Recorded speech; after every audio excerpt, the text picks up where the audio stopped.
Hello दोस्तों, ये दृष्टि आईएएस टेस्ट सीरीज बीपीएससी के टेस्ट पहले का पार्ट 2 है।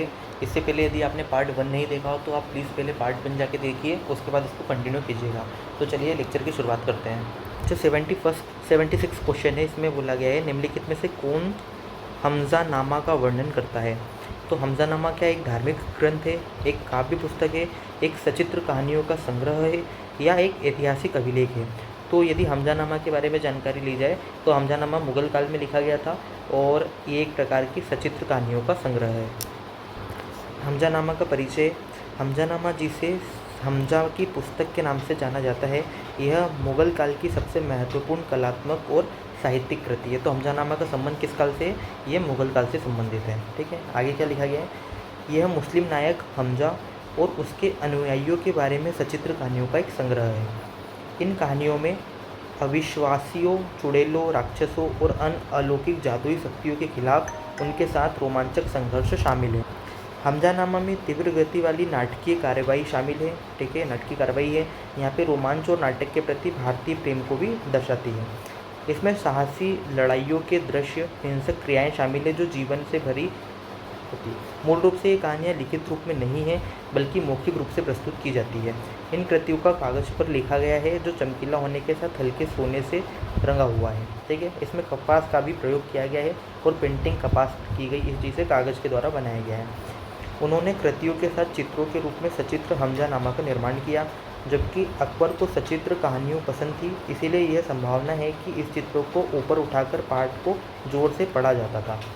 यह मुग़ल चित्रकला शैली की सबसे उल्लेखनीय कृतियों में से एक है। अकबर के शासनकाल के दौरान हमज़ानामा के मुख्य चित्रकार जो थे वो अब्द अल समद और सैयद अली थे। ठीक है, तो आपको ध्यान रखना है कि हमज़ानामा के चित्रकार कौन है, तो वो है अब्द अल समद और सैयद अली। अगला क्वेश्चन है शासक और उनके क्षेत्र कौन से हैं। तो आपको जोड़ी मिलाने को दी गई है। सबसे पहला है जयमल, रामचंद्र, उदयसिंह द्वितीय और राजा सुरजन राय। आपके सामने ऑप्शन है मेवाड़, कालिंजर, मेड़ता और रणथंभौर। यदि बात की जाए मेड़ता की, तो मेड़ता पर जयमल का शासन था जो मेवाड़ के राणा उदय सिंह का जागीरदार था। ठीक है, ये मेवाड़ के राजा थे, राजा राणा उदय सिंह। उनका जो जागीरदार था वो कौन था? जयमल, जिसका शासन मेड़ता पर था। इस पर 1562 ईस्वी में अकबर की सेवा में एक मुग़ल अधिकारी मिर्ज़ा शराफुद्दीन ने इस पर आक्रमण कर दिया था। ठीक है, इसलिए इम्पोर्टेंट है। दूसरा है उदयसिंह द्वितीय, जिसका शासन था मेवाड़ पर। तो मेवाड़ के महाराणा थे उदय सिंह और उन्हीं का जागीरदार कौन था? मेड़ता का जयमल, जिसका मेड़ता पर शासन था। मेवाड़ के महाराणा थे और भारत के वर्तमान राजस्थान राज्य उदयपुर के सह संस्थापक भी थे। तो आपसे पूछा जा सकता है कि उदयपुर के संस्थापक कौन है, या बहुत सारे शहरों के संस्थापक और साथ में दूसरी तरफ एक जोड़ी में ये भी दिया जा सकता है कि मेवाड़ और उसके संस्थापक उदयपुर कौन थे? उदय सिंह, इसका नाम उदयपुर है इसलिए। वे मेवाड़ राजवंश के 53वें शासक थे।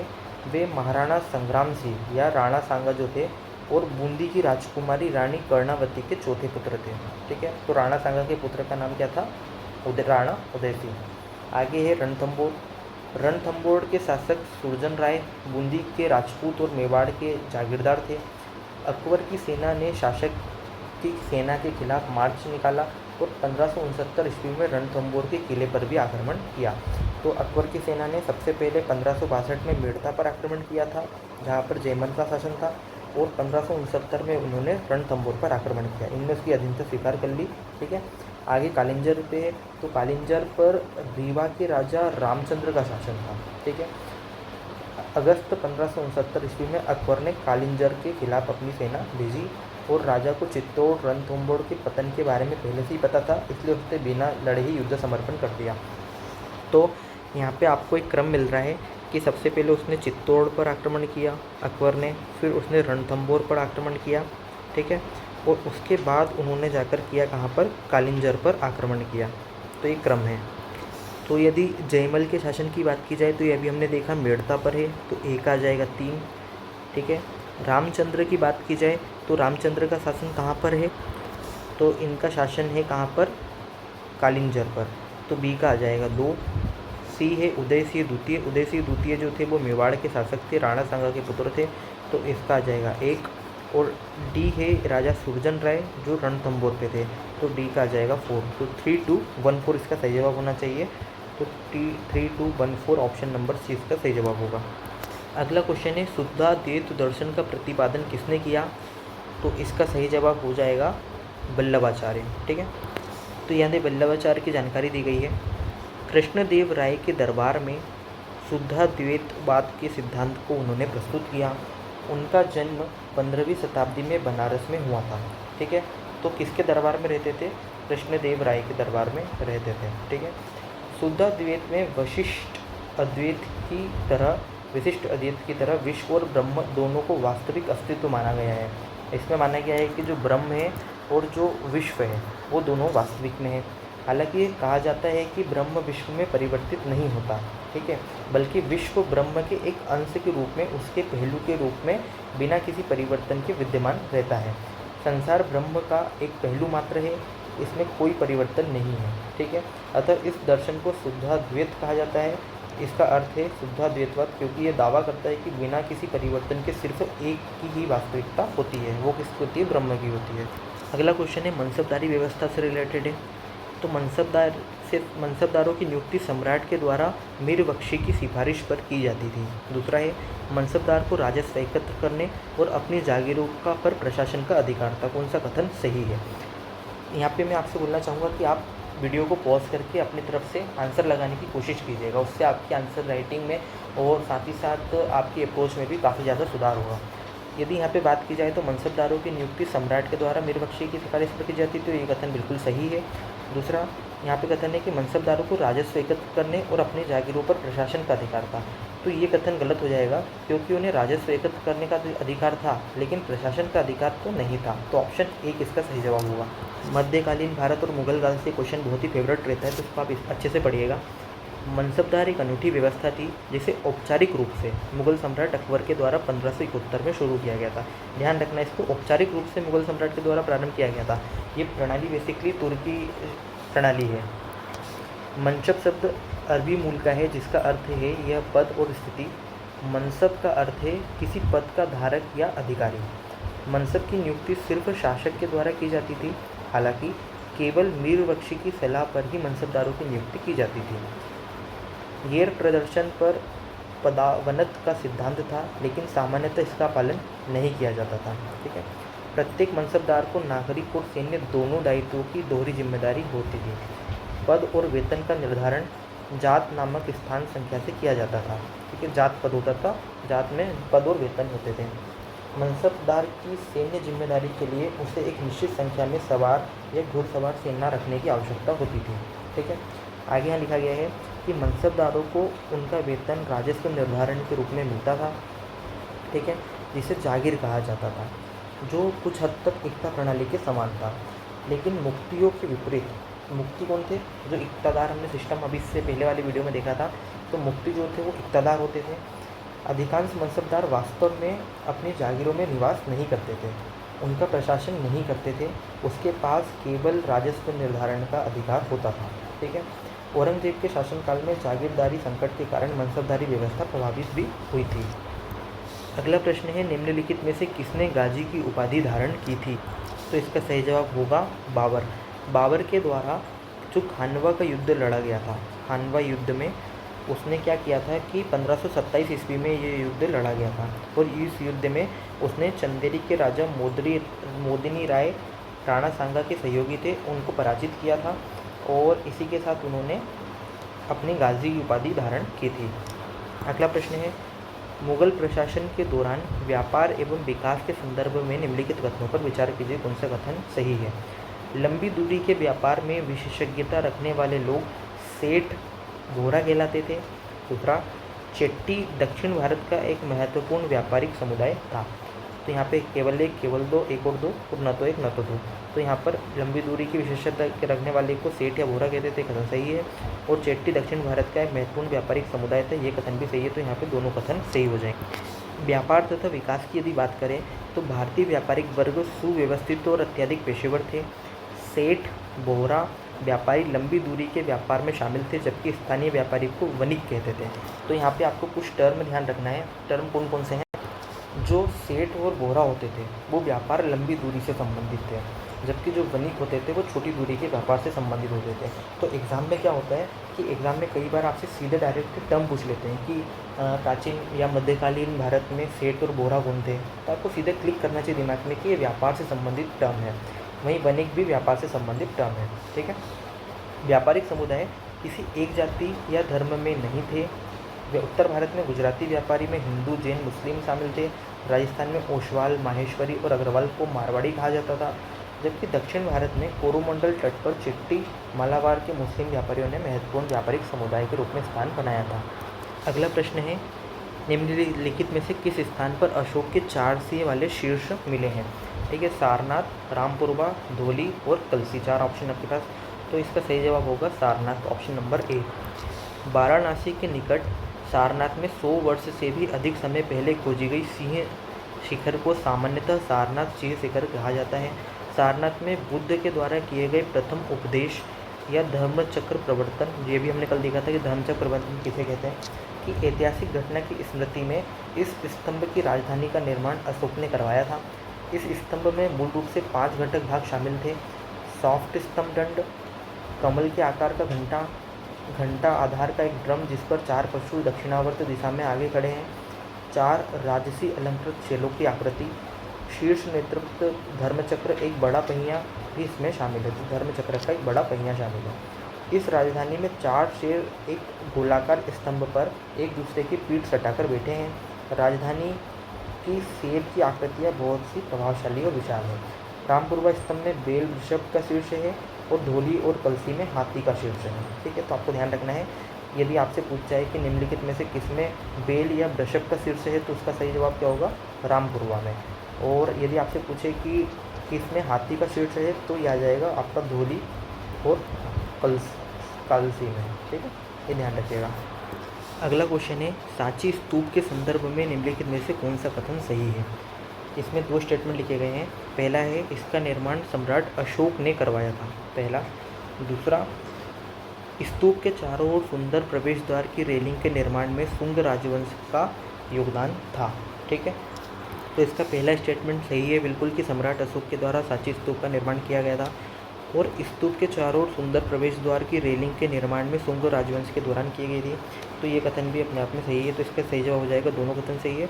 तो यहाँ पे आ जाएगा 1 और 2 दोनों, ऑप्शन नंबर बी। आपको यदि पूछा जाए कि विश्व धरोहर स्थल यूनेस्को के द्वारा इसे कब घोषित किया गया, तो इसे घोषित किया गया 1989 में घोषित किया गया। ठीक है। अगला क्वेश्चन है, सातवाहन वंश के संदर्भ में निम्नलिखित कथनों में से विचार कीजिए। प्रतिष्ठान राजवंश की राजधानी थी। दूसरा, गौतमीपुत्र सातकर्णी राजवंश के संस्थापक थे। ठीक है, तो पहला स्टेटमेंट तो सही है कि प्रतिष्ठान राजवंश की राजधानी थी, लेकिन गौतमीपुत्र सातकर्णी इसके राजवंश के संस्थापक नहीं था। यद्यपि इसका एक प्रसिद्ध शासक था, लेकिन इसका संस्थापक का नाम सिमुक है। ठीक है, तो इसका सही जवाब क्या हो जाएगा? Option number A.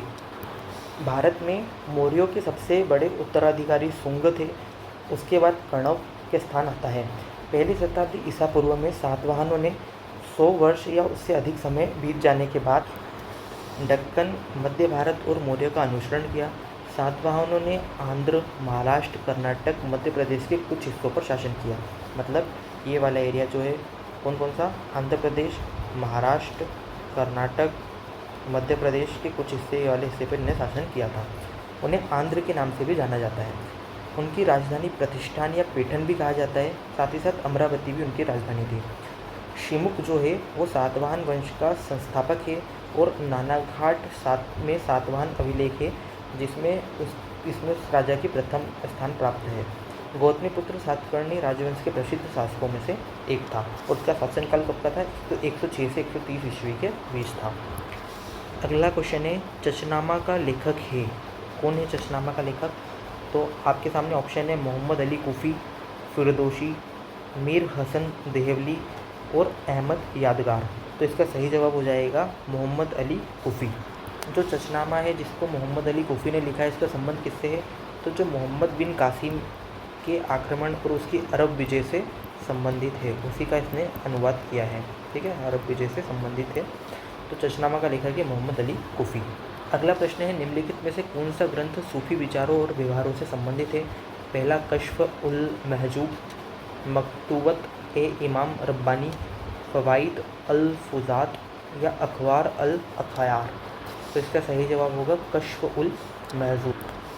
तो कश्फ़ उल महज़ूब जो है वो अली बिन उस्मान क़ुज़वीरी के कश्फ़ उल महज़ूब सूफ़ी विचारों और व्यवहारों से संबंधित संधियाँ हैं। इसमें यह इतिहासकारों को यह देखने में सक्षम बनाता है कि उपमहाद्वीप के बाहर परंपराओं ने भारत के सूफी विचारों को कैसे प्रभावित किया। तो कश्फ़ उल महज़ूब अली बिन उस्मान क़ुज़वीरी के विचारों से संबंधित है। ठीक है, दूसरा ऑप्शन था उसमें फ़वाइद अल फ़ुज़ात। फ़वाइद अल फ़ुज़ात जो है वो एक प्रारंभिक पाठ फ़वाइद उल फ़ुज़ात है, जो शेख निज़ामुद्दीन औलिया की बातचीत का एक संग्रह है, जिसे एक प्रसिद्ध फ़ारसी कवि अमीर हसन सिज़्ज़ी दहलवी के द्वारा संकलित किया गया था। तो यदि पूछा जाए कि फ़वाइद उल फ़ुज़ात क्या है, तो इसमें निज़ामुद्दीन औलिया की बातचीत का संग्रह है नंबर 1। नंबर 2, इसको किसके द्वारा संकलित किया गया था? इसको अमीर हसन सिज़्ज़ी दहलवी के द्वारा संकलित किया गया था। मकतूबात ए इमाम रब्बानी 17वीं शताब्दी के प्रसिद्ध नक्शबंदी शेख अहमद सर हिंदी के पत्र हैं, जिन्हें मकतूबत ए इमाम रब्बानी के नाम से जाना जाता है। मकतूबत पत्रों के संग्रह को संदर्भित करता है। ठीक है, इससे संबंधित है मकतूबात ए इमाम रब्बानी, ये नक्शबंदी शेख अहमद सर हिंदी से संबंधित है। अगला है अखबार अल अख़यार। अखबार अल अख़यार जो है वो मीर खुबर्द किरानी द्वारा रचित सियार उल औलिया भारत में लिखी गई सूफी तज़किरा थी। तज़किरा संतों की जीवनी से संबंधित विवरण होता है। यह मुख्यतः चिश्ती संतों से संबंधित है। सबसे प्रसिद्ध तज़किरा जो है वो अब्दुल हक मुहिद्दीन देहलवी का अखबार अल अख़यार है।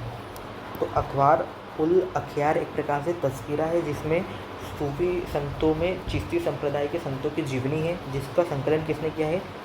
इसका संकलन किया है अब्दुल हक मुहिद्दीन देहलवी। तो कौन सा सही हो जाएगा इसमें?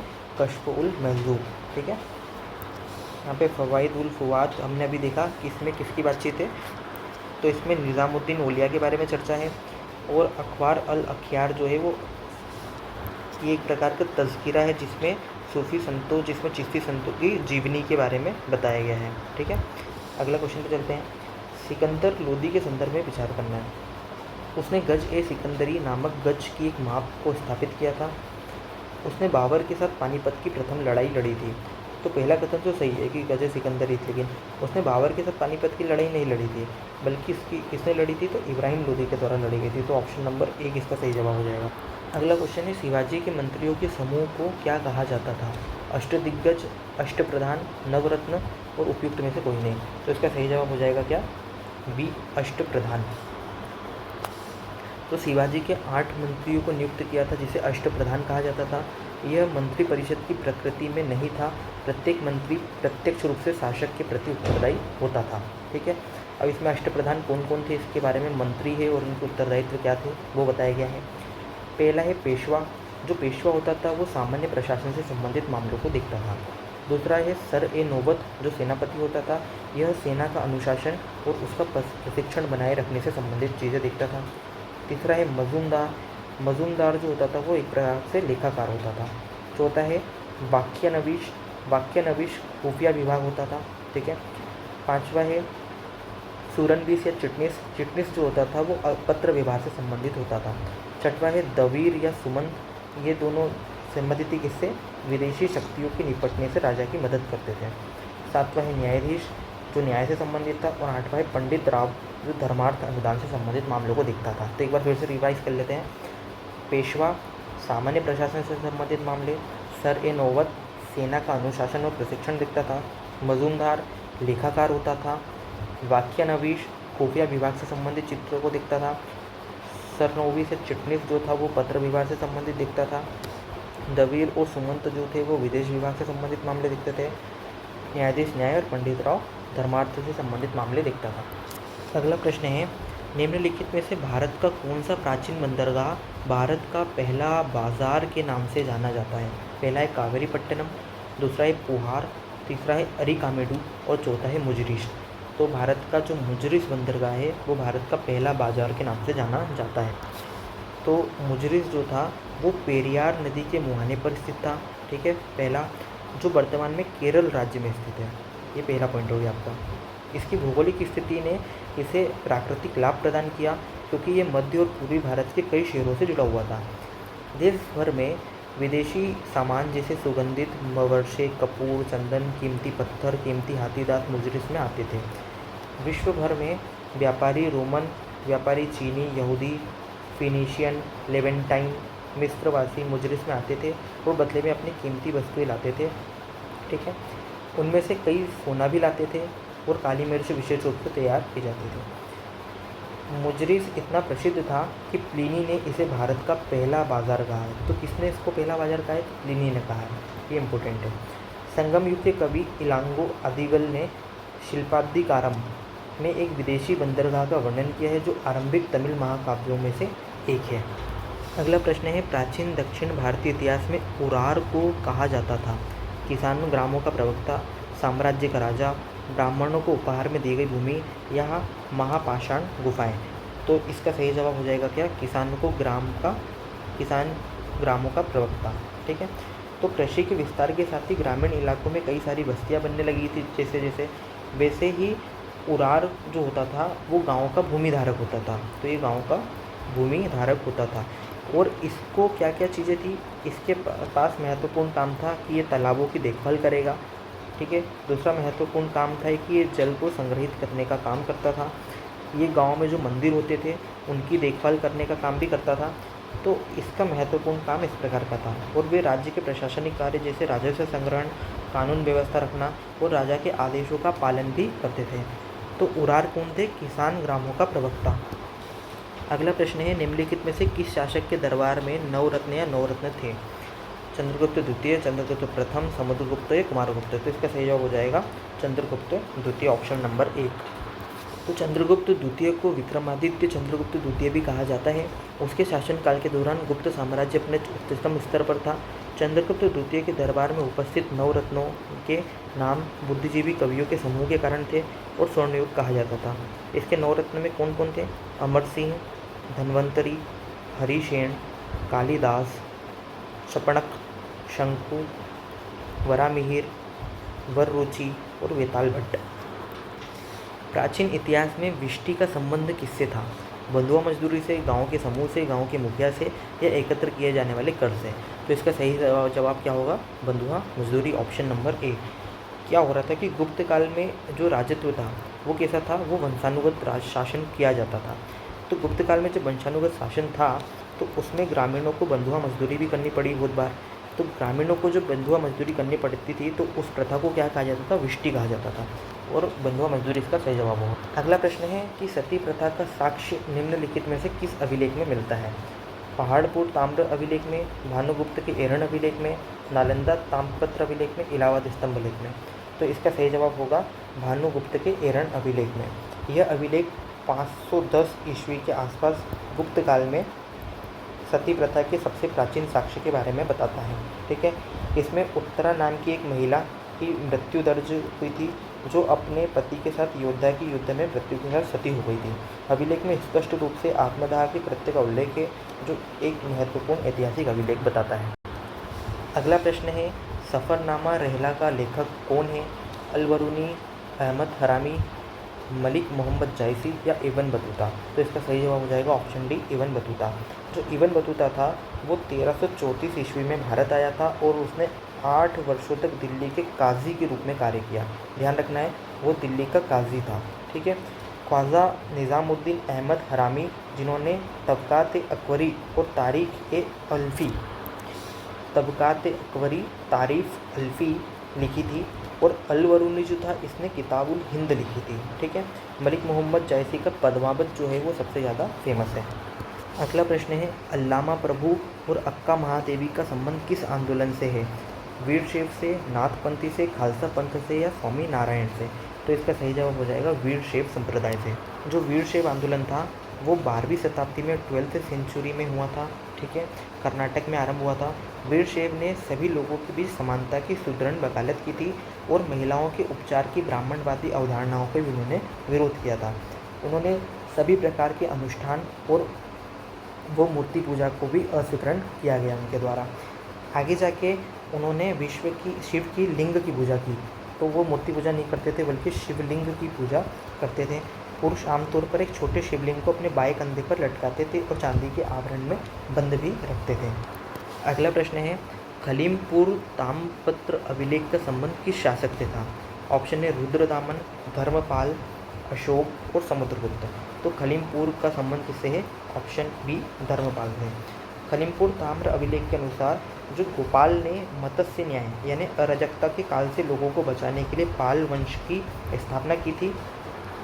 तो खलीमपुर ताम्र अभिलेख में धर्मपाल के द्वारा मत्स्य न्याय करने वाले गोपाल के, जिन्होंने पाल वंश के संस्थापक थे, उनके बारे में जानकारी दी है कि किस प्रकार गोपाल ने पूर्वी बंगाल में खड़ग वंश जो था और आपका जो मगध के गुप्त वंश जो था, उन दोनों को कैसे उखाड़ फेंका और किस प्रकार प्रजा की भलाई की। अगला प्रश्न है, राष्ट्रकूट वंश का संस्थापक कौन था? ऑप्शन है दंती दुर्ग, गोविंद प्रथम, कृष्ण तृतीय और अमुक प्रथम। तो इसका सही जवाब हो जाएगा दंती दुर्ग।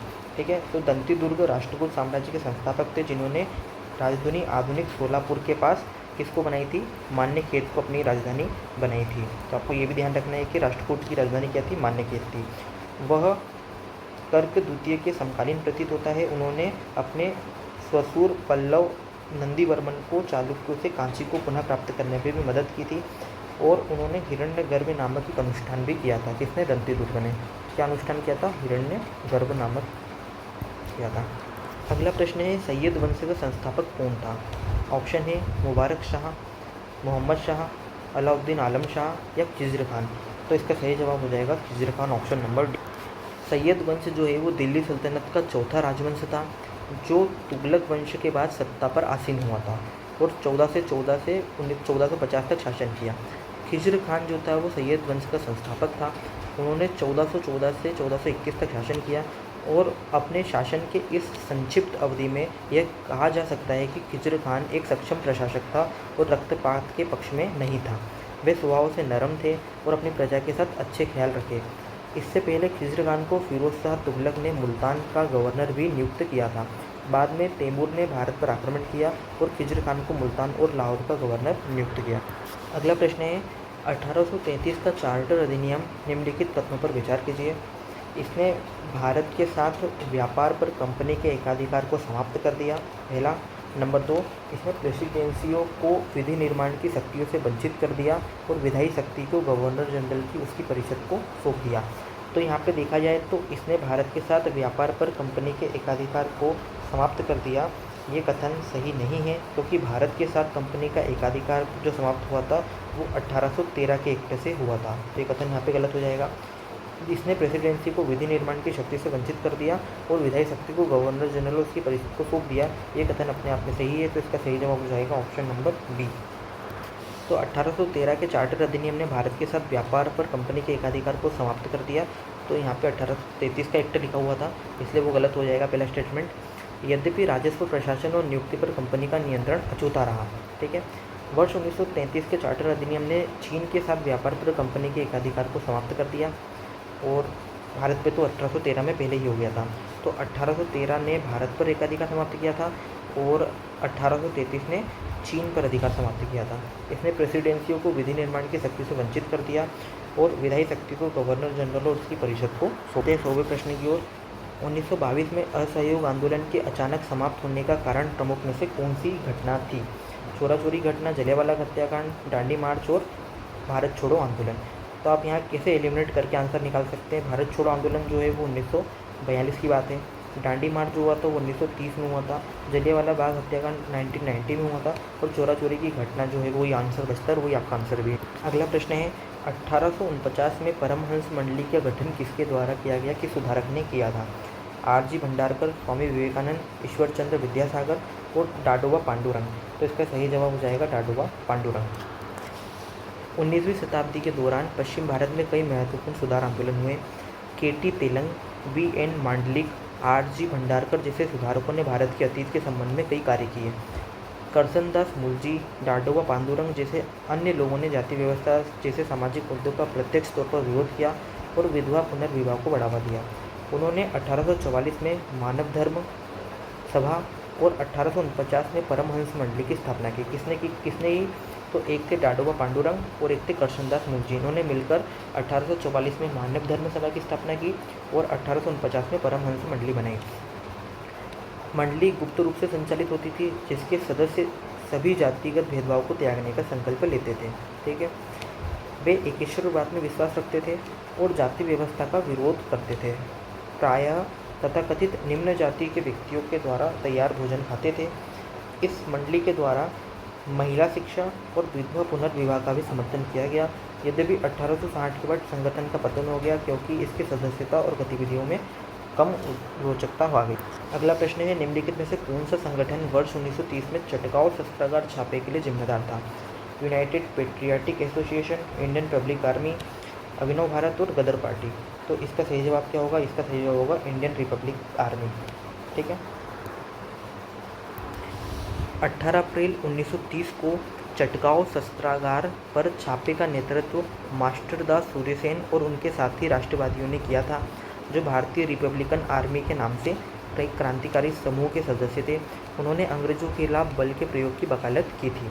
इस समूह में गणेश घोष, लोकनाथ बल, अंबिका चक्रवर्ती, हरि गोपाल बल, अन्य उल्लेखनीय क्रांतिकारी शामिल थे। तो आपसे पूछा जा सकता है कि आधुनिक भारतीय इतिहास में गणेश घोष, लोकनाथ बल, अंबिका चक्रवर्ती और हरि गोपाल बल का संबंध किससे था?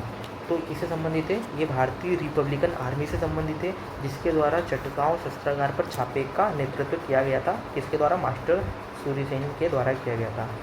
गणेश घोष जो थे वो दमपारा में पुलिस लाइन में शस्त्रागार पर कब्जा करने का नेतृत्व किया था, जबकि लोकनाथ बल जो थे वो सहायक बलों के शस्त्रागार को जब्त करने के लिए एक अन्य समूह का नेतृत्व कर रहे थे। छापे के बाद क्रांतिकारी पुलिस शस्त्रागार के बाहर एकत्र हुए, जहां सूर्यसेन ने सीने सलामी दी और राष्ट्रीय ध्वज फहराया, एक अंतिम क्रांतिकारी घोषणा भी की। इस प्रकार चटगांव 4 दिनों के लिए ब्रिटिश नियंत्रण से स्वतंत्र भी रहा। यद्यपि जब ब्रिटिश सेना वहां पर पहुंची तो क्रांतिकारी चटगांव से पीछे हट गए और फिर उन्होंने जलालबाद पहाड़ियों से अपना संग्राम को जारी रखा। अगला प्रश्न है, किस गवर्नर जनरल को भारतीय प्रेस का मुक्तिदाता कहा जाता है?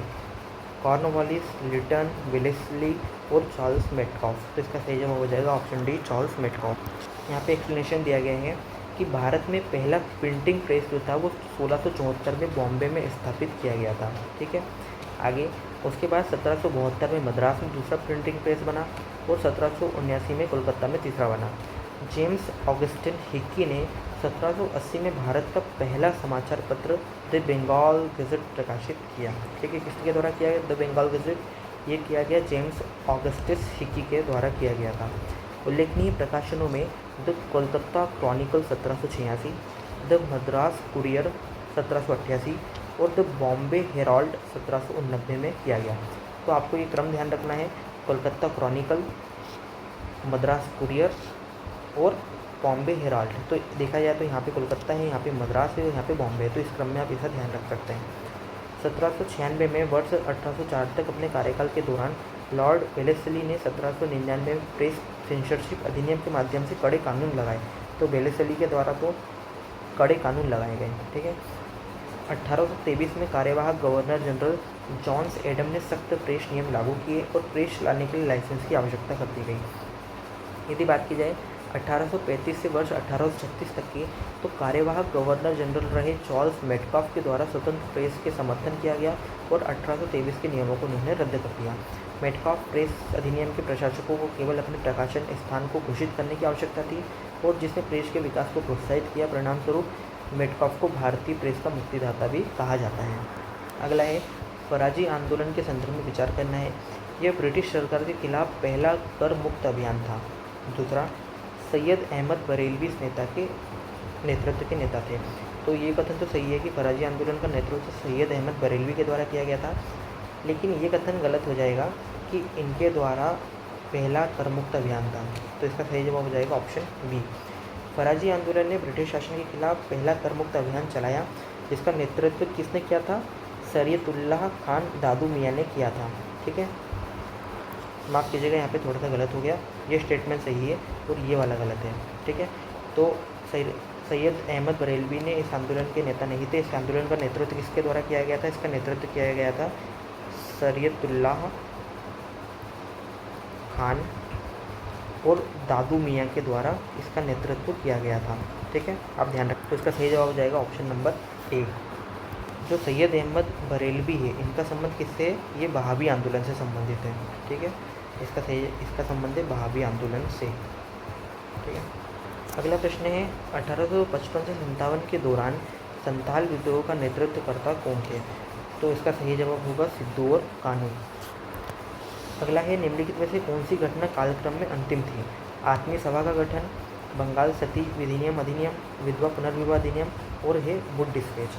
तो इसका सही जवाब हो जाएगा क्या? विधवा पुनर्विवाह अधिनियम। क्योंकि जो आत्मीय सभा, इसकी स्थापना किसके द्वारा की गई थी? इसकी स्थापना राजा राम मोहन रॉय के द्वारा 1814 में की गई थी। ठीक है, जबकि जो सती अधिनियम आया था वो आया था 1829 में आया था, और वुड डिस्पैच जो आया था वो 1854 में आया था, जबकि ईश्वरचंद विद्यासागर के प्रयासों से 1856 में विधवा पुनर्विवाह अधिनियम आया था। अगला प्रश्न है गवर्नर जनरल के विधि सदस्य और उनकी नीतियाँ क्या थी? पहला है टीबी मेकाले, व्यक्तिगत का सिद्धांत, लॉर्ड वेलेस्ली स्थायी बंदोबस्त, लॉर्ड डलहौजी अधोगामी निश्चय का सिद्धांत, लॉर्ड कॉर्नवालिस सहायक संधि प्रणाली। यहाँ पे ऑप्शन देखा जाए तो वेलेस्ली का आ जाएगा सहायक संधि प्रणाली, तो बी का आ जाएगा क्या? 4। मेकाले जो थे उसने डाउनवर्ड फिल्ट्रेशन थ्योरी दी थी, तो इसका आ जाएगा ए का 3, बी का 4। सी नंबर पे है लॉर्ड डलहौजी जिसने व्यक्तिगत का सिद्धांत दिया था, तो इसका सी का 1 आ जाएगा। और डी नंबर पर है लॉर्ड कॉर्नवालिस, तो कॉर्नवालिस का क्या आ जाएगा कि कॉर्नवालिस के द्वारा स्थायी बंदोबस्त प्रारंभ किया गया था। तो 3, 4, 1, 2 इसका सही क्रम बनेगा। 3, 4, 1, 2 ये बी नंबर पर है। अगला प्रश्न है कि कोल विद्रोह जो 1831 से 32 में हुआ था, आप ये सन ध्यान रखिएगा, बहुत बार सन पूछ लेते हैं। सही भौगोलिक स्थान क्या था? पश्चिम भारत, पूर्वी भारत या पश्चिमी घाट? तो इसका सही जवाब हो जाएगा पूर्वी भारत। जो आपको छोटा नागपुर और सेही भूमि वाला क्षेत्र है वहीं पर यह आंदोलन हुआ था। कब हुआ था? 1831-32 में हुआ था। अगला प्रश्न है कौन फारसी भाषा के समाचार पत्र मीरातुल अखबार से संबद्ध है? सैयद अहमद खान, दादा भाई नौरोजी, फिरोज शाह मेहता या फिर राम मोहन रॉय? तो इसका सही जवाब होगा राजा राम मोहन रॉय। तो यहाँ पे बताया गया है कि 12 अप्रैल 1822 को राजा राम मोहन राय जिन्हें भारत के पथदर्शक और भारतीय पुनर्जागरण का जनक कहा जाता है, उन्होंने साप्ताहिक समाचार पत्र मीरातुल अखबार को शुरू किया। यह विकल्प इसलिए चुना गया है क्योंकि कई बंगाली लोग बंगाल की तुलना में फारसी में अधिक कुशल थे। ठीक है, मीरातुल अखबार ने देश की वास्तविक स्थिति और ब्रिटिश शासन के यूरोपीय विषय की जानकारी में प्रयास किया। अखबार ने भारत और आयरलैंड दोनों की ब्रिटिश नीतियों की आलोचना में महत्वपूर्ण भूमिका निभाई, और साथ ही साथ मीरातुल अखबार कई लेखों ने ब्रिटिश शासकों को नाराज़ भी कर दिया था। लेकिन 9 जनवरी 1823 को जॉन एडम्स के द्वारा कार्यवाहक गवर्नर जनरल बने और उन्होंने गद्यादेश के माध्यम से कई समाचार पत्रों को प्रतिबंधित भी किया। राजा राममोहन राय द्वारा प्रस्तावित अन्य पत्रिकाओं में द ब्राह्मण की मैगजीन 1921 में और द बंगाली साप्ताहिक संवाद कॉमेडी बहुत इंपॉर्टेंट है, इस पर जरूर नाम ध्यान रखिएगा। अगला प्रश्न है बेलूथम्पी ने किस राज्य में अंग्रेजों के खिलाफ विद्रोह का नेतृत्व किया था? तो आपके पास ऑप्शन है हैदराबाद, मैसूर, त्रावणकोर और बड़ोदरा। तो इसका सही जवाब क्या होगा? इसका सही जवाब होगा त्रावणकोर। तो जो बेलूथम्पी था इसका आंदोलन कब हुआ था? ये 1808 में त्रावणकोर यानी दक्षिण केरल में हुआ था, और अंग्रेजों राज्य के साथ गठबंधन का दुरुपयोग कर रहे थे, इसी कारण इसका ये आंदोलन किया गया था। अगला प्रश्न है 1853 के चार्टर अधिनियम के संदर्भ में विचार करना है। पहला स्टेटमेंट है कि अधिनियम ने गवर्नर जनरल की परिषद के विधायी और कार्यकारी कार्यों को पृथक कर दिया, और दूसरा है कि यह पहली बार था कि जब भारतीय विधान परिषद में स्थायी प्रतिनिधित्व था। तो यहाँ पर आप देखेंगे तो ये दोनों कथन ही सही है, तो इसका सही जवाब हो जाएगा ऑप्शन सी 1 और 2। यदि बात की जाए 1853 के चार्टर अधिनियम की, तो एक महत्वपूर्ण संवैधानिक उपलब्धि थी जिसने भारतीय विधान परिषद की स्थापना की थी। इसने विधान को एक विशेष सरकारी कार्य के रूप में मान्यता दी और विशिष्ट प्रक्रियाओं और मशीनरों की आवश्यकता थी। ऐसा पहली बार था जिसमें भारतीय विधान परिषद में स्थानीय प्रतिनिधित्व पेश किया गया था, जिसके सदस्य मद्रास, बॉम्बे, बंगाल और आगरा की प्रांतीय सरकार के द्वारा नामित होने थे। इस अधिनियम ने गवर्नर जनरल की परिषद की विधायी और उसकी कार्यकारी कार्यों को पृथक कर दिया। ये एक्ट का बहुत ही इंपॉर्टेंट है, यदि जब भी क्वेश्चन आएगा तो ये पॉइंट तो हमेशा रहेगा ही रहेगा। जिससे एक अलग विधायी निकाय का गठन हुआ जिसे भारतीय विधान परिषद के रूप में जाना जाता है। यह एक लघु संसद के रूप में कार्य करता था। इसने लोक सेवा भर्ती के लिए खुली प्रतियोगिता प्रणाली निकाली, जिससे भारतीयों के लिए अनुबंधित लोक सेवा सुलभ हो गई। आगे जाके मेघालय समिति के द्वारा वर्ष 1954 में नियुक्त किया गया।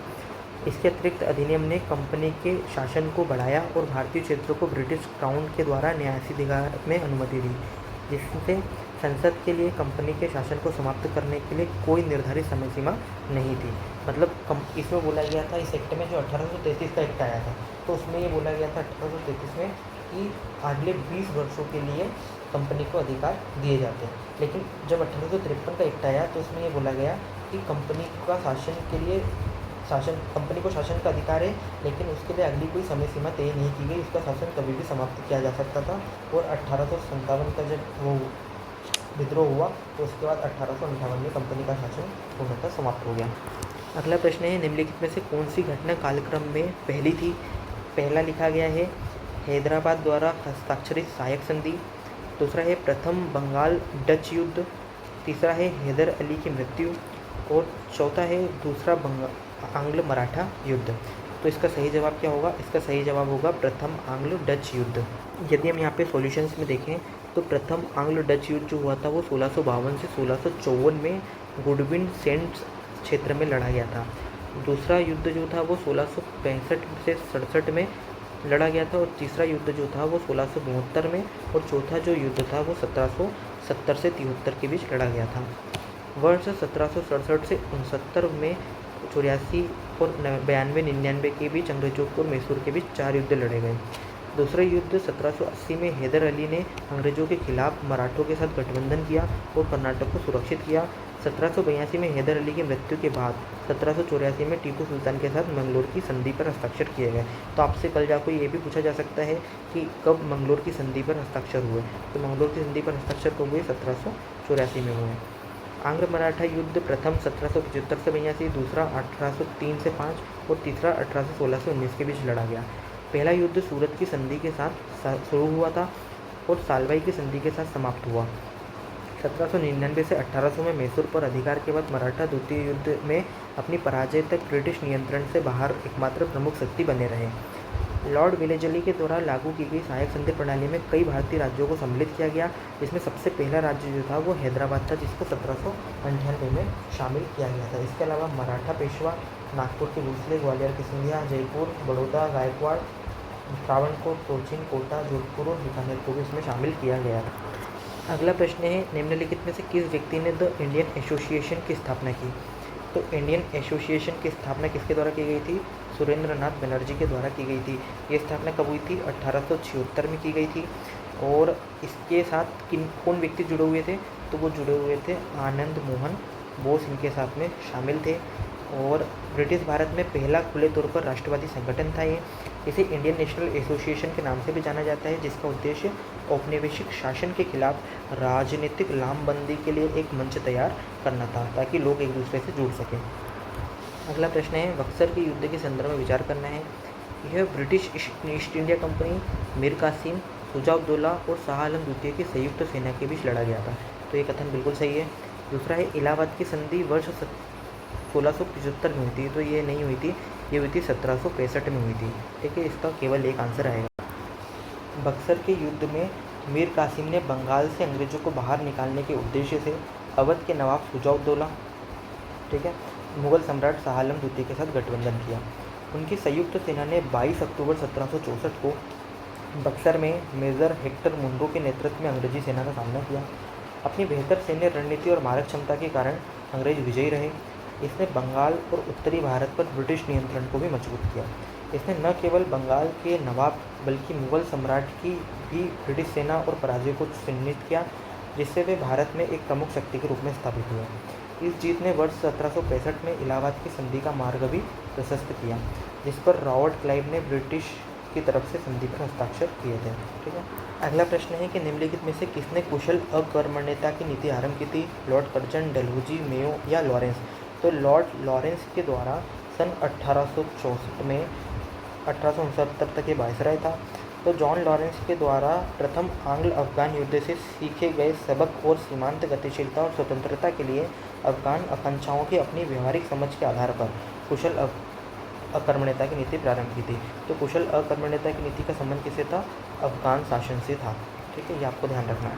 अगला प्रश्न है, ब्लैक होल त्रासदी किस शासक से जुड़ी हुई है? मोहम्मद शाह, अहमद शाह बहादुर, सिराजुद्दौला या मीर जाफ़र? तो इसका सही जवाब होगा सिराजुद्दौला।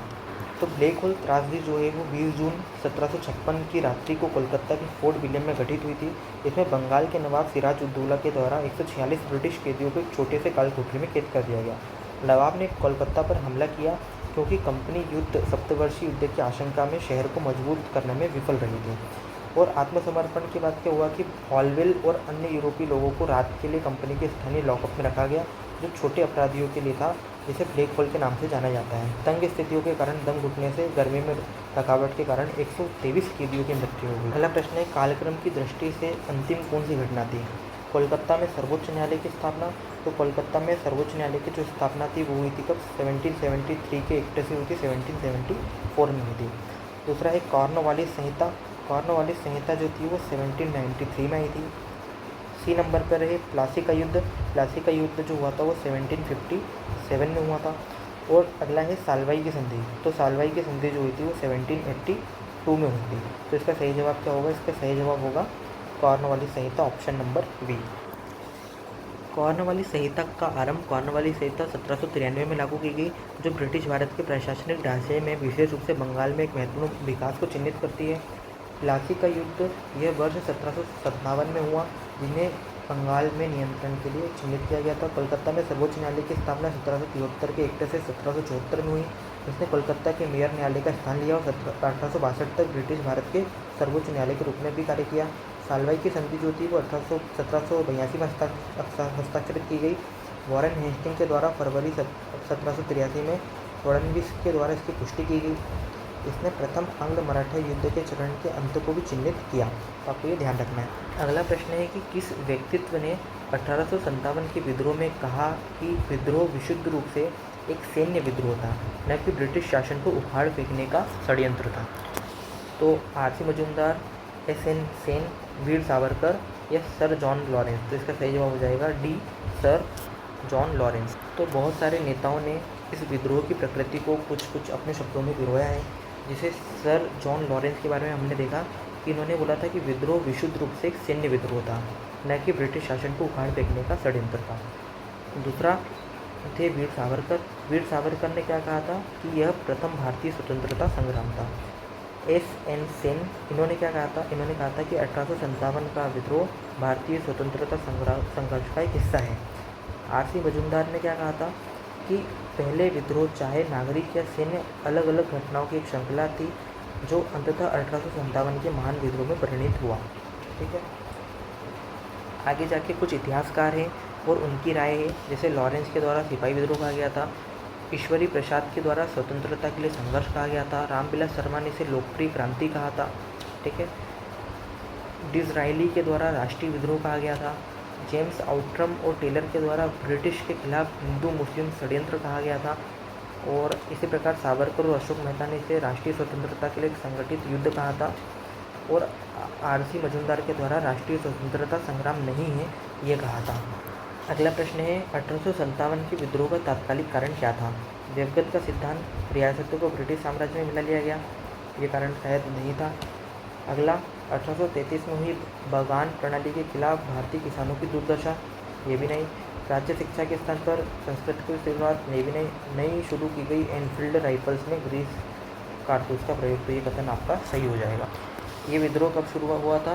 तो ये विद्रोह की शुरुआत जो हुई थी वो हुई थी 29 मार्च 1857 को बैरकपुर छावनी में इसकी शुरुआत हुई थी।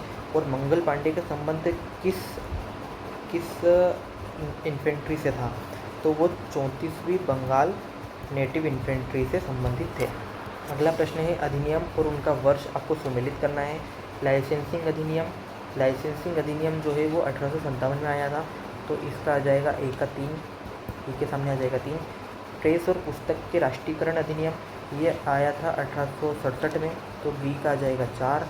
सी नंबर पर है vernacular press act. Vernacular press act जो है वो आया था 1878 में, तो इसका आ जाएगा 2। और डी नंबर पर है भारतीय विश्वविद्यालय अधिनियम, यह आया था 1904 में, इसका जाएगा 1। तो इसका सही क्रम बनेगा 3, 4, 2, 1। 3, 4, 2, 1 ऑप्शन बी इसका सही जवाब होगा। जो लाइसेंसिंग अधिनियम था 1853 का, 1857 का, इसका मुख्य उद्देश्य क्या था इसका मुख्य उद्देश्य जो था वो पंजीकरण की प्रक्रिया जब बढ़ गई थी उस समय 1857 में, तो सरकार को मुद्रित सामग्री के प्रसार को रोकने का अधिकार था, क्योंकि 1857 के आसपास काफ़ी ज़्यादा विद्रोह क्रांति होने लगी थी। तो ऐसे में ज़रूरी था कि वह समाचार पत्रों को रेगुलेट करे, तो उसी लिए लाइसेंसिंग अधिनियम लेके आए थे। वहीं यदि वर्नाकुलर प्रेस एक्ट की बात करें तो आया था 1878 में, और इसका मुख्य उद्देश्य था स्थानीय प्रेस को नियंत्रित करना, ताकि वो राजद्रोही यदि कुछ भी लिखा जा रहा है तो उसको नियंत्रित कर सकें, राजद्रोही चीज़ें नहीं लिख सकें। और ये ऐसा एक्ट था जिसके आप मजिस्ट्रेट के द्वारा निर्णय अंतिम होते थे और न्यायालय में इसकी कोई अपील नहीं की जा सकती थी। वहीं विश्वविद्यालय अधिनियम जो था 1904 का वो कर्जन के समय आया था, और इसके द्वारा सरकारी नियंत्रण अत्यधिक हो गया था विश्वविद्यालयों पर। अगला स्टेटमेंट है प्रथम अकाल आयोग 1878 से 1880 की अध्यक्षता किसके द्वारा की गई थी? तो इसकी अध्यक्षता की गई थी रिचर्ड स्ट्रेची के द्वारा। तो सही जवाब हो जाएगा ऑप्शन ए। तो क्या हुआ था, स्टोरी ये थी कि जो लॉर्ड लिटन था उसके समय काफ़ी ज़्यादा अकाल आए थे, तो इस अकाल पर जांच के लिए उसने लॉर्ड रिचर्ड स्ट्रेची की अध्यक्षता में एक अकाल आयोग की स्थापना की थी। 1876 से 78 तक 2 मानसून की विफलता का परिणाम था। तो अकाल क्यों आए थे? क्योंकि मानसून लगातार विफल हो रहा, जिसके कारण हैजा और बुखार का प्रकोप लगातार बढ़ते जा रहा था। इसीलिए अकाल आयोग की स्थापना की गई थी। और 1883 में यदि कोई पूछे कि अकाल संहिता कब आई थी, तो अकाल संहिता 1883 में। अगला क्वेश्चन है 1902 में नियुक्त फ्रेजर आयोग किससे संबंधित था? तो फ्रेजर आयोग जो था वो पुलिस सुधार से संबंधित था। 1802 में फ्रेजर आयोग की नियुक्ति लॉर्ड कर्जन के द्वारा की गई थी, क्योंकि लॉर्ड कर्जन जो था वो पुलिस प्रणाली में सुधार चाहता था और एक प्रकार से दक्षता और अनुशासनपूर्ण शासन चाहता था, इसीलिए उसने फ्रेजर आयोग पुलिस सुधार से संबंधित। अगला प्रश्न है स्वामी दयानंद सरस्वती के संबंध में निम्नलिखित में से कौन सा कथन सही नहीं है? उन्होंने वर्ष 1875 में बॉम्बे में आर्य समाज की स्थापना की, पहला। दूसरा, लाला लाजपत राय ने वैदिक मूल्यों की अवहेलना की और स्वामी विवेकानंद के सिद्धांत का विरोध किया। उन्होंने उन बिंदुओं को वापस लेने के लिए शुद्धि आंदोलन को लोकप्रिय बनाया जो दूसरे धर्म में रूपांतरित हो गए थे, और उन्होंने सत्यार्थ प्रकाश नामक पुस्तक की स्थापना की। तो सत्यार्थ प्रकाश की स्थापना की थी, ये कथन सही है। उन्होंने हिंदुओं को वापस लेने के लिए शुद्धि आंदोलन भी चलाया, ये भी सही है।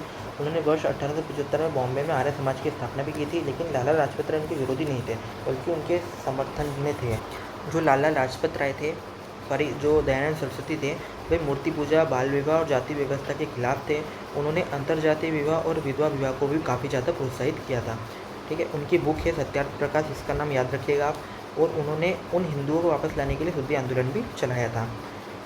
लाला हरदयाल ने लाहौर में 1896 में दयानंद एंग्लो वैदिक स्कूल DAV की स्थापना की थी, और आर्य समाज ने राष्ट्रवाद का प्रचार भी किया। अगला प्रश्न है घटनाओं को कालक्रम में सजोएं। वांडी वॉश का युद्ध, वांडी वॉश का जो युद्ध है वो 1760 में हुआ था। और पोर्टो नोवो का युद्ध जो था वो 1781 में देखा जाता है। अंबर का युद्ध जो था वो 1749 में लड़ा गया था, और हुगली का युद्ध जो था वो 1759 में लड़ा गया था। तो क्रम क्या बनता है? क्रम बनता है 3, फिर 3 के बाद बनता है 4, फिर आएगा 1 और फिर आएगा 2। तो 3, 4, 1, 2 सही जवाब हो जाएगा ऑप्शन नंबर बी। जो अंबूर का युद्ध था वो मुजफ्फर जंग, चंदा साहेब और फ्रांसीसियों की संयुक्त सेना ने 1749 में अंबूर की लड़ाई में अनवरुद्दीन को पराजित किया था और मार डाला। संघर्ष के आरंभ में नवाब की हत्या कर दी गई, जिसके बाद उनके बेटे मोहम्मद अली को नवाब का पद संभालना पड़ा। मुजफ्फर जंग को हैदराबाद का निज़ाम और दक्कन का सूबेदार बनाया गया, और डुप्लेसी उसको कृष्णा नदी के दक्षिण में सभी मुगलों क्षेत्र का गवर्नर भी नियुक्त किया गया था। तो इम्पोर्टेंट युद्ध था अंबर का युद्ध, जो कब हुआ था? 1749 में हुआ था। दूसरा है हुगली का युद्ध। हुगली का युद्ध चिनसुरहा की लड़ाई, जिसे विडेरा की लड़ाई या हुगली की लड़ाई भी कहा जाता है, यह 25 नवंबर 1759 को 7 वर्ष के युद्ध के दौरान चिनसुरहा के पास लड़ी गई थी। उस समय डच सीमा चौकी थी, और इस संघर्ष में ब्रिटिश सेना, मुख्य रूप से British East India company, Dutch east India company की सेना ने संघर्ष किया था।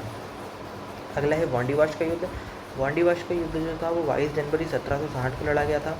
इसमें अंग्रेजों ने जीता था, और ब्रिटिश जनरल सर आयर कूट ने काउंट डी लाली के नेतृत्व में फ्रांसीसी सेना को पराजित किया था। अगला है पोर्टो नोवो का युद्ध। दूसरे आंग्ल मैसूर युद्ध में हैदर अली ने अंग्रेजों के खिलाफ मराठों निज़ाम के साथ गठबंधन किया, और उन्होंने कर्नाटक पर भी हमला किया। अर्काट पर अधिकार कर लिया और 1781 में कर्नल वेली के अधीन ब्रिटिश सेना को पराजित भी कर दिया था। लेकिन नीडर हेदर ने अंग्रेजों का साहसपूर्वक सामना किया और पोर्ट नेवा को उन्होंने पराजय का सामना किया। अगला प्रश्न है, राजस्व निपटान की इजारा प्रणाली प्रथम बार निम्नलिखित में से किस शासनकाल में शुरू हुई? बहादुर शाह प्रथम, जहांदार शाह, फर्रुखसियार या अहमद शाह? तो इसका सही जवाब होगा जहांदार शाह। इजारा प्रणाली को जहांदार शाह के द्वारा जुल्फ़िकार खान की मदद से शुरू किया गया था, क्योंकि जुल्फ़िकार खान की मदद से ही वो राजा बना था जहांदार शाह, और जुल्फ़िकार खान को उसने अपना पीएम नियुक्त किया था। इजारा प्रणाली में होता क्या था कि राजस्व खेती प्रणाली एक प्रकार की है, और इसमें मुगल प्रशासन का एक महत्वपूर्ण पहलू यह था कि इस प्रणाली के तहत किसी विशेष क्षेत्र से राजस्व एकत्र करने का अधिकार जो सबसे अधिक बोली लगाता था उसको दे दिया जाता था। ठीक है, इसे इजारेदार के रूप में जाना जाता था। आप बोली लगाओ और इस क्षेत्र का इजारेदार बन जाओ ताकि आप वहाँ पे टैक्स का कलेक्शन कर सको। अगला क्वेश्चन है, सूची 1 और सूची 2, अवध, हैदराबाद, बंगाल और केरल। तो जो केरल है उसका है मार्तंड वर्मा। यदि आपको एक भी पता हो तो उससे भी आप सीधे आंसर तक पहुंच जाएंगे, ऑप्शन नंबर सी। तो इसके हिसाब से आंसर क्या बनेगा? अवध में है बुरहानुल मुल्क, ये कथन सही है।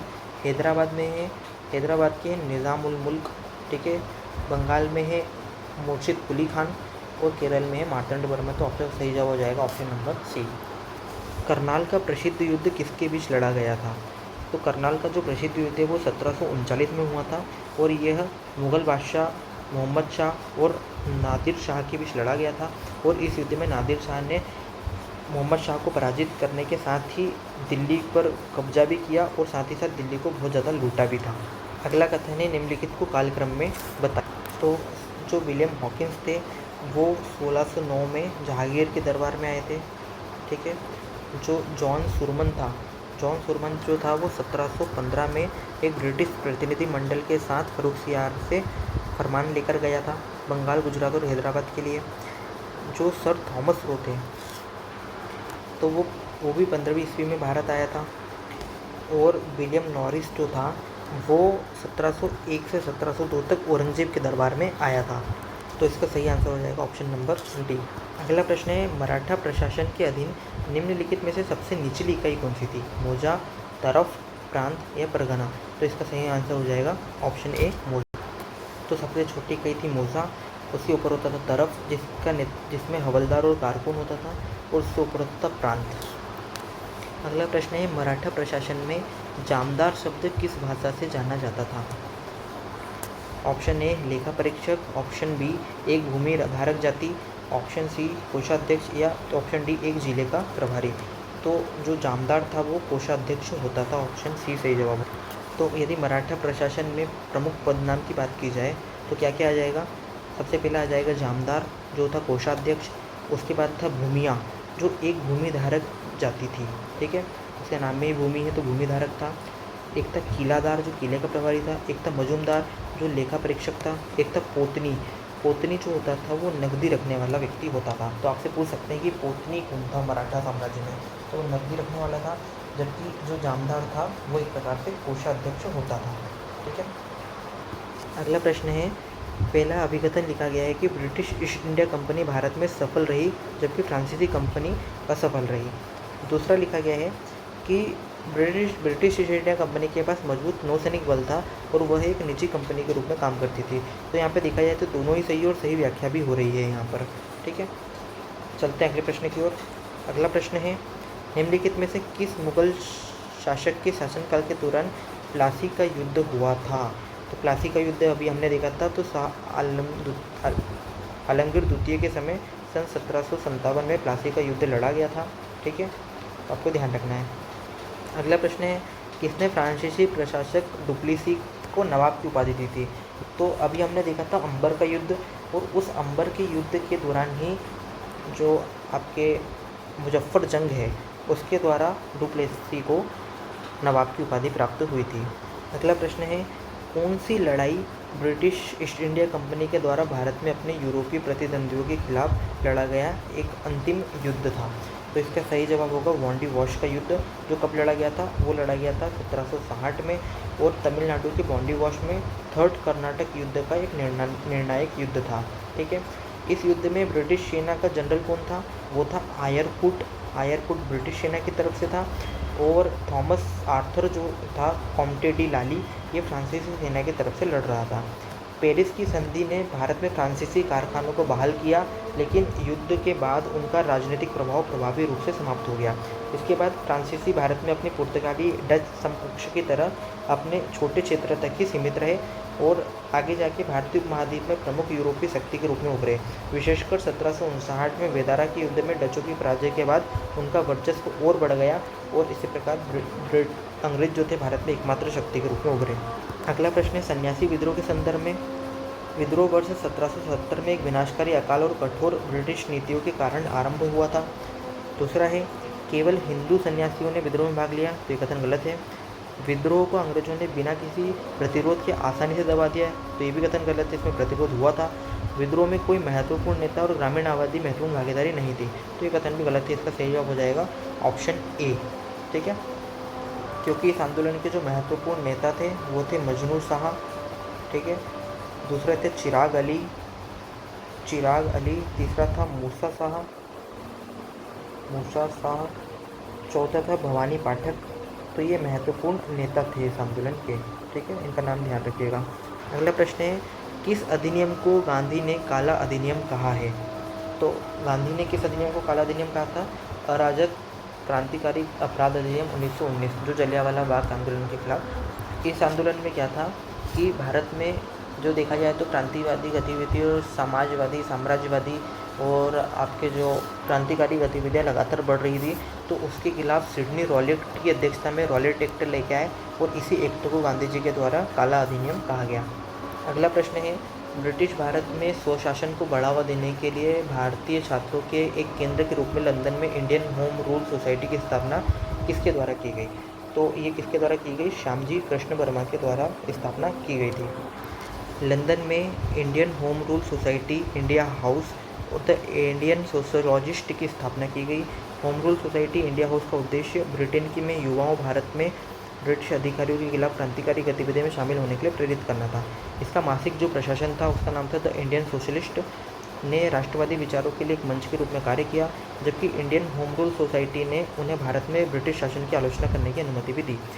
श्यामजी कृष्ण वर्मा बॉम्बे आर्य समाज के पहले अध्यक्ष भी थे और लंदन में इंडिया हाउस के सदस्य वीर सावरकर को प्रभावित भी इन्होंने किया था। वर्मा ने भारत में कई राज्यों के लिए दीवान के रूप में भी कार्य किया। अगला प्रश्न है स्वदेशी आंदोलन के दौरान निम्नलिखित में से किसने स्वदेश गीतांजलि लिखा था? तो स्वदेश गीतांजलि जो है वो सुब्रमण्यम भारती के द्वारा लिखित है। वे एक तमिलनाडु के कवि, स्वतंत्रता सेनानी और समाज सुधारक थे। तो इनका संबंध किससे था? तमिलनाडु से था। आगे इसमें है कि इनके राष्ट्रवादी और स्वतंत्रता थीम वाले गीतों ने तमिलनाडु में भारतीय स्वतंत्रता संग्राम को काफ़ी ज़्यादा उल्लेखनीय बनाया। इनकी कविताओं में कुछ महत्वपूर्ण हैं, जैसे एक कन्नन पट्टू, इनकी एक महत्वपूर्ण कविता है। दूसरा है नीलावूम, ये भी एक महत्वपूर्ण कविता है इनकी। तीसरा है पांचाली सबाथम, ठीक है, पांचाली सबाथम इनकी एक रचना है। और एक है कुइल पट्टू। 1908 में इन्होंने प्रभावशाली स्वदेश गीतांजलि को प्रकाशित किया। तो गीतांजलि को प्रकाशित किया था 1908 में। अगला क्वेश्चन है अष्टप्रधान को उनकी सेनाओं के बदले में जागीर दी जाती थी और अष्टप्रधान के सभी अधिकारियों से अपेक्षा की जाती थी कि वे राज्य में आवश्यकता पड़ने पर सैन्य अभियान में भाग लें। यदि बात की जाए मराठा प्रशासन में अष्टप्रधान की और संरचना की, तो इसमें सबसे पहले पेशवा या प्रधानमंत्री होते थे, जो नागरिक और सैन्य दोनों मामले का मुखिया होता था। दूसरे नंबर पर मजूमदार होते थे, जो लेखा परीक्षक होता था, रिकॉर्ड रखता था। तीसरा था बाकियानवीस, जो था निजी मामलों का प्रबंधन, बाकिना चेम्बरलेन जिसे कहते थे। चौथा था दवीर और विदेश सचिव। पांचवा था सुरनीस अधीक्षक, जो सभी आधिकारिक पत्राचार दिखता था। पंडित राव धार्मिक मामलों से संबंधित, सेनापति सैन्य मामलों से, न्यायाधीश न्याय मामलों से। अष्टप्रधान के प्रत्येक कार्यालय को 8 सहायक की एक टीम मिलती थी, जिसमें दीवान, मजूमदार, फड़नवीस, सबनीस, कारखानीस, चिटनीस, जमादार और पोतनी होते थे। इनके बारे में हमने भी पिछले क्वेश्चन में देखा था। अष्टप्रधान को प्रत्यक्षतः राज्य के खजाने से भुगतान किया जाता था, जिन्हें कभी जागीर नहीं दी जाती थी। आरंभ में इन अधिकारियों को राजा के द्वारा नियुक्त किया जाता था। वे राजा की इच्छानुसार सेवा करते थे। शिवाजी के शासनकाल के दौरान इनमें से अधिकांश पद न तो स्थायी रहे, न ही वंशानुगत। हालांकि बाद में मुगल साम्राज्य के मनसबदारों के समान हो गए और पंडित राव न्यायाधीश को छोड़कर सभी अधिकारियों ने सैन्य अभियानों में भाग लेने की उम्मीद की जाती थी। अगला प्रश्न है, निम्नलिखित में से कौन सा संगठन बर्रा डकैती के लिए जिम्मेदार था?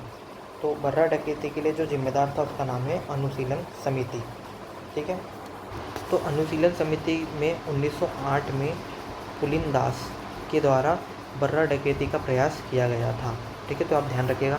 अगला क्वेश्चन है, भारतीय राष्ट्रीय कांग्रेस के निम्नलिखित में से किस सत्र के दौरान अखिल भारतीय युवा कांग्रेस अस्तित्व में आई? तो अखिल भारतीय युवा कांग्रेस जो है वो कोलकाता अधिवेशन 1928 में अस्तित्व में आई थी। यहाँ पे कांग्रेस के कुछ महत्वपूर्ण अधिवेशनों के बारे में भी इन्होंने चर्चा की हुई है। जैसे 1924 का जो बेलगाम था, यह महात्मा गांधी के द्वारा एकमात्र अध्यक्षता वाला अधिवेशन था। 1925 का कानपुर में हुआ था, इसमें सरोजनी नायडू और पहली भारतीय महिला अध्यक्ष थी। 1928 का कोलकाता, इसके अध्यक्ष थे मोतीलाल नेहरू और इसी में अखिल भारतीय युवा कांग्रेस का गठन किया गया था। 1929 का लाहौर अधिवेशन, इसके अध्यक्ष जवाहरलाल नेहरू थे और इसमें पूर्ण स्वराज का प्रस्ताव पारित हुआ था। पूर्ण स्वतंत्रता के लिए सविनय अवज्ञा आंदोलन भी शुरू किया गया था और 26 जनवरी को स्वतंत्रता दिवस के रूप में मनाया गया था। 1931 में कराची में हुआ था, जिसके अध्यक्ष वल्लभ भाई पटेल थे। ये गांधी अरविंद समझौते के समर्थन के लिए था। साथ ही साथ मौलिक अधिकार और राष्ट्रीय आर्थिक कार्यक्रम का संकल्प भी इसमें पारित किया गया था। अगला प्रश्न है, निम्नलिखित में से कौन सी घटना कालक्रम के अनुसार सबसे अंतिम में थी? पहला है बारिसल सम्मेलन, रामोसी किसान संगठन, बर्रा डकैती और होम रूल लीग आंदोलन। तो बर्रा डकैती जो हमने देखा था, अभी देखा था 1908 में हुई थी, पुलिनदास ने की थी। होम रूल लीग आंदोलन जो था वो कब हुआ था?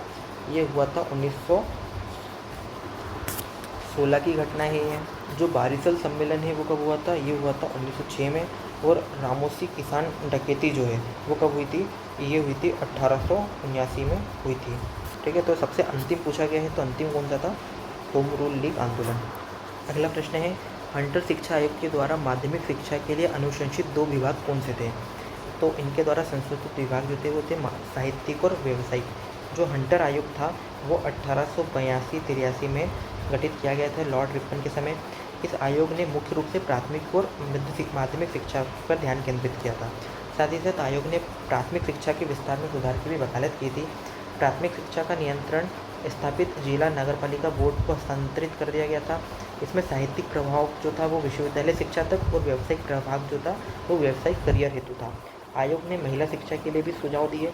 और पंजाब विश्वविद्यालय, इसकी सफलता क्या थी? इसकी सफलता थी पंजाब विश्वविद्यालय, ये कब बना? 1882 में। और दूसरा था इलाहाबाद विश्वविद्यालय। इलाहाबाद विश्वविद्यालय कब बना? 1887 में स्थापित किए गए थे। अगला प्रश्न है, रेले आयोग का गठन किया गया था किस गवर्नर जनरल के समय? तो रेले आयोग जो था वो लॉर्ड कर्जन के समय गठित किया गया था। जो रेले आयोग था वो एजुकेशन से संबंधित था, हायर एजुकेशन से संबंधित, और इसी के कारण 1904 का विश्वविद्यालय अधिनियम भी पारित किया गया था और इसमें सरकारी नियंत्रण काफ़ी ज़्यादा बढ़ चुका था। ठीक है, तो इसका सही कथन होगा रेले आयोग, जो किसके समय की बात है? लॉर्ड कर्जन के समय की बात है। अगले प्रश्न पर चलते हैं, कौन एका आंदोलन का नेता था? ठीक है, तो एका आंदोलन का नेता जो थे वो मदारी पासी थे। जो एका आंदोलन था वो 1921 के अंत में भारत के संयुक्त प्रांत उत्तरी जिलों में हुआ था। यह मुख्य रूप से अत्यधिक उच्च लगान राजस्व संग्रहकर्ता द्वारा उत्पीड़न, बटाई, किराए की प्रथा जैसे मुद्दों में असंतोष से प्रेरित किसान आंदोलन था। इस आंदोलन को जमीनी स्तर के नेता समझदारी पाशी के कारण गति मिली, जो निम्न जाति के नेताओं और छोटे जमींदारों के खिलाफ प्रमुख व्यक्ति थे। एका आंदोलन की प्रमुख विशेषता में प्रतीकात्मक धार्मिक अनुष्ठान शामिल थे, जहां एकत्रित किसानों ने निम्न शपथ ली थी। कौन कौन सी शपथ ली थी इन्होंने? केवल कर्ज किराए या चुकाए जाएंगे लेकिन समय पर। ठीक है, मतलब ये राजी थे लेकिन सिर्फ कर्ज चुकाने पर। बेदखल किए जाने पर घर छोड़ने से मना कर देंगे। तो इनमें 2 चीज़ें यहाँ पर महत्वपूर्ण हैं। जबरन मजदूरी की मांग को इन्हें अस्वीकार कर देंगे, अपराधियों को कोई सहायता नहीं देंगे और स्थानीय पंचायतों के द्वारा लिए गए निर्णयों का पालन करेंगे। मार्च 1922 तक एका आंदोलन को अधिकारियों के द्वारा गंभीर दमन करना पड़ा, जिसके कारण अंततः इस आंदोलन का पतन हो गया। अगला प्रश्न है, सरदार की उपाधि वल्लभ भाई पटेल को कहाँ दी गई थी? तो सरदार की उपाधि जो थी वो बारदोली सत्याग्रह में दी गई थी। जो बारदोली सत्याग्रह था वो 1928 की घटना है। इस आंदोलन में सूरत जिले के बारदोली तालुका से संबंधित है, क्योंकि यहाँ पर भू राजस्व 30% की वृद्धि कर दी गई थी। फरवरी 1926 में बारदोली जांच समिति के द्वारा वृद्धि को अनुचित पाया गया और वल्लभ भाई पटेल ने इसका नेतृत्व किया। पटेल के नेतृत्व में बारदोली के किसानों ने संशोधित मूल्यांकन का भुगतान करने से मना कर दिया कि 30% बहुत ज़्यादा है। इसीलिए एक समिति का गठन किया गया और इस समिति ने इसको अनुचित पाया और केवल 6.03% वृद्धि की ही सिफारिश की। 30% की जगह 6.03% वृद्धि होनी चाहिए।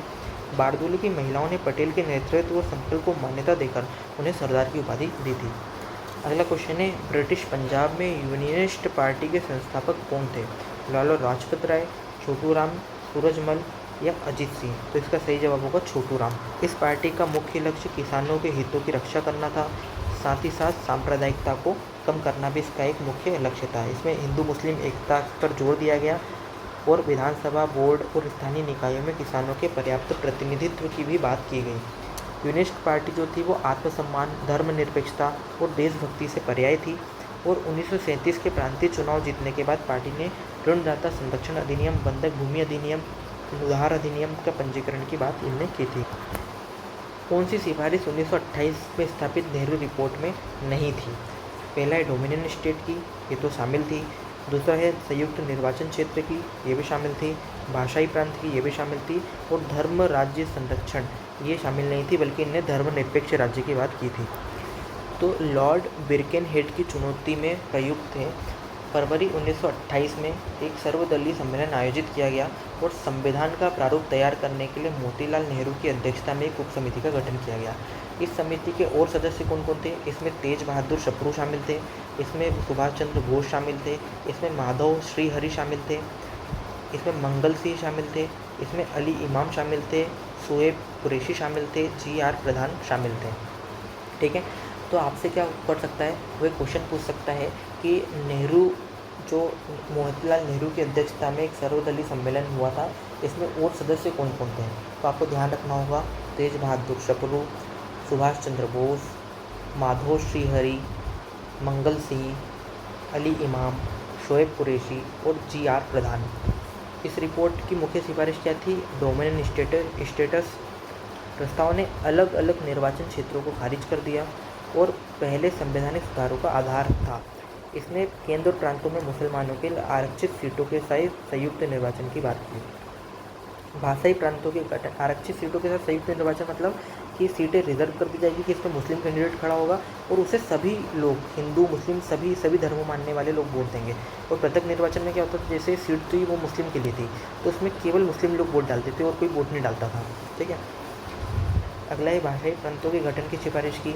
प्रस्ताव में 19 मौलिक अधिकार शामिल थे, जैसे महिलाओं के लिए सम्मान का अधिकार वगैरह वगैरह, और केंद्र प्रांतों के दोनों के लिए उत्तरदायी सरकार का प्रस्ताव भी किया गया। राज्य धर्मनिरपेक्ष होगा, कोई धर्म नहीं होगा। मुसलमानों के सांस्कृतिक और धार्मिक हितों में पूर्ण सुरक्षा का प्रस्ताव किया गया। 149 क्वेश्चन है, किसने 1928 में आयोजित अखिल भारतीय बंगाल छात्र सम्मेलन की अध्यक्षता की थी? तो इसका सही जवाब होगा जवाहरलाल नेहरू के द्वारा सन 1928 में presidency college, Scottish church college सहित कोलकाता के कई शैक्षणिक संस्थानों को अमर्यादित आचरण के लिए निष्कासित कर दिया गया था। इसने छात्र विरोधों को बढ़ावा दिया और 1928 को कोलकाता कॉलेजों की हड़ताल की गई। जवाहरलाल नेहरू की अध्यक्षता में आयोजित सम्मेलन में छात्र विरोध आवाज़ देखने के लिए अखिल भारतीय बंगाल छात्र सम्मेलन हुआ, क्योंकि 1928 में ही मोतीलाल नेहरू की अध्यक्षता में जो कांग्रेस का कोलकाता अधिवेशन हुआ था उसमें अखिल भारतीय युवा जो कांग्रेस का गठन भी किया गया था। अगला है, बंजारों के संबंध में निम्नलिखित में से कौन से कथन सही नहीं है? बंजारे सबसे महत्वपूर्ण व्यापारी खानावदेश थे, ये कथन सही है। वे सैन्य अभियान के दौरान मुगल सेना के लिए खाद्यान्न के लिए जिम्मेदार थे, ये भी कथन सही है। वेनिस के एक लेख निकोलो मनुची ने अपने संस्मरणों में बंजारी जीवन शैली का वर्णन किया है, इसको पता नहीं होल्ड करते हैं। और बंजारों के कारवा को टाडा के नाम से जाना जाता था, जो लगातार एक स्थान से दूसरे स्थान यात्रा करता था, तो ये कथन सही है। ये यूपीएससी में आ चुका है, पहले क्वेश्चन है एक प्रकार से। इसका सही जवाब होगा ऑप्शन सी। पीटर मुंडी एक अंग्रेज व्यापारी था, 17वीं शताब्दी के दौरान भारत आया था, उसने बाजारों पर वर्णन किया है। बंजारे सबसे महत्वपूर्ण व्यापारी खानावदेश थे। उनके कारवा को टाडा कहा जाता था। टाडा में कई परिवार होते थे, उनकी जीवन शैली भागों की तरह जो लगातार एक स्थान से दूसरे स्थान यात्रा करते थे। सुल्तान अलाउद्दीन खिलजी ने शहर के बाज़ारों में अनाज ले जाने के लिए बंजारों का इस्तेमाल किया था। किसने किया था? अलाउद्दीन खिलजी ने किया था। बादशाह जहांगीर ने भी संस्मरणों में लिखा है कि बंजारे अपने बेलों पर अलग अलग इलाकों से अनाज लाते थे और शहरों में बेचते थे। वे सैन्य अभियानों के दौरान मुगल सेना के लिए खाद्यान्न ले जाते थे और एक बड़ी सेना के साथ अनाज ढोने के लिए बेल हो सकते थे। कितने? 1 लाख बेल हो सकते थे। तो आपका सही जवाब होगा ऑप्शन सी। तो ये हमारा दृष्टि IAS का पहला टेस्ट था। यदि आप लोगों का अच्छा कमेंट आता है, अच्छा रिव्यू आता है, तो जल्दी हम टेस्ट 2 के लिए भी वीडियो बनाएंगे और इसी प्रकार हम पेपर तक लगातार अलग अलग कोचिंगों से संबंधित जो महत्वपूर्ण टेस्ट सीरीज हो सकती है उसको लाया करेंगे। यदि आपको वीडियो अच्छा लगे तो प्लीज़ आप लाइक कीजिए, आप शेयर कीजिए, आप इस चैनल को सब्सक्राइब कीजिए और हमें सपोर्ट कीजिए। आप सभी का धन्यवाद।